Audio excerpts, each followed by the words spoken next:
Hello, my name is Robert Lunte. I'm the founder of the Vocalist Studio and the author and producer of probably one of the world's most comprehensive home study vocal training programs ever produced. It's called The 4 Pillars of Singing. It comes with a book and an online coursework system that'll blow your socks off if you're serious about training. But I want to give you guys a quick free video here that I'm going to title this Baritones Can Sing High. That's right, baritones can sing high. We have a problem in the vocal training, vocal technique industry, and that is that traditional classical music, vocal Fach, now that's F-A-C-H, I think it's German, vocal Fach, which is the kind of classic fancy word that we use to refer to voice classifications that you've heard of before.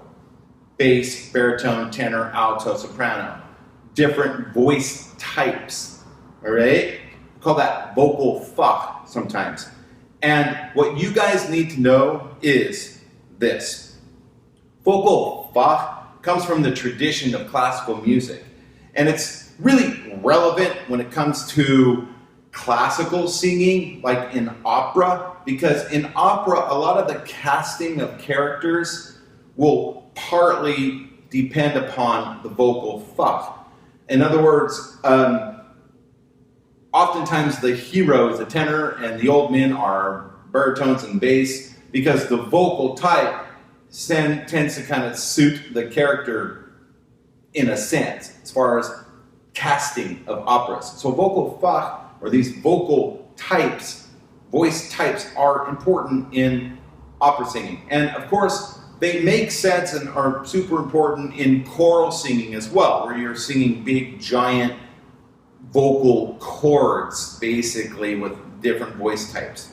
But here's what you guys need to know.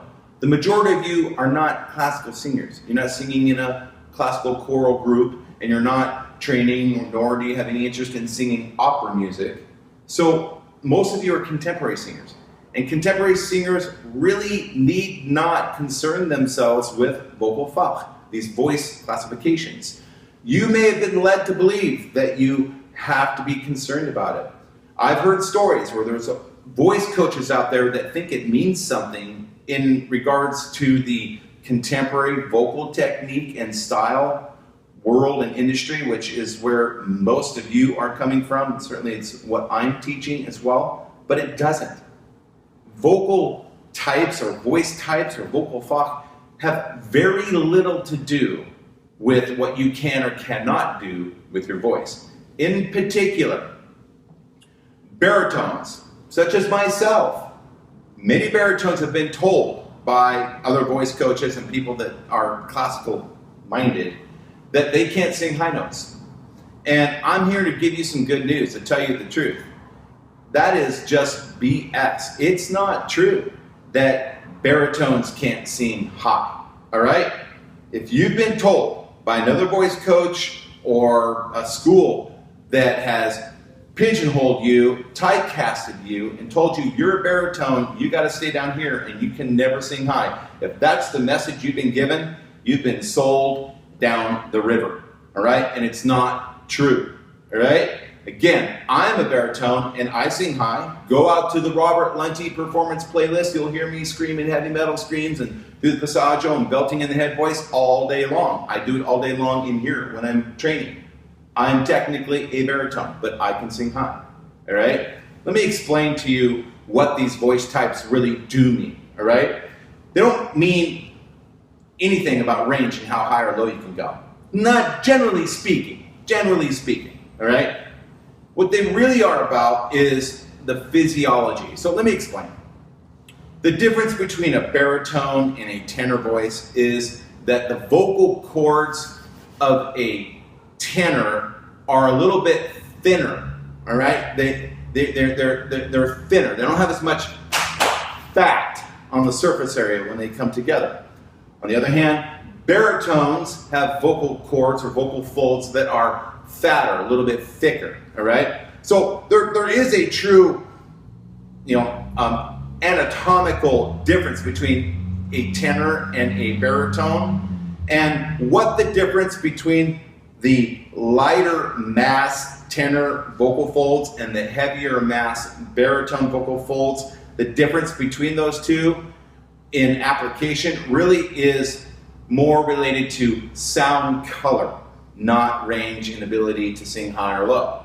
That has far, far less impact. Okay, again, it's really more about sound color. So a tenor will tend to be able to sing high notes a little bit easier, yes, a pinch easier intuitively. However, the sound color that a tenor will produce will tend to be brighter. A baritone can sing the same notes that a tenor can sing, but the sound color will be a little bit darker.